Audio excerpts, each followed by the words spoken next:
ನಿನ್ನ ಪ್ರೇಮದ ನುಡಿಯ ಕೇಳಿ 100 ನೆನಪು ಮೂಡಿದೆ.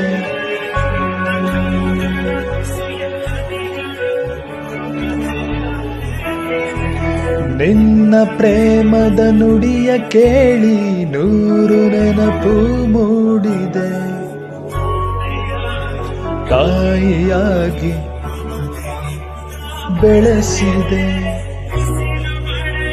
ನರಳದಂತೆ ಆ ಪ್ರೀತಿಯ ಮನ ಮರೆವುದೇ.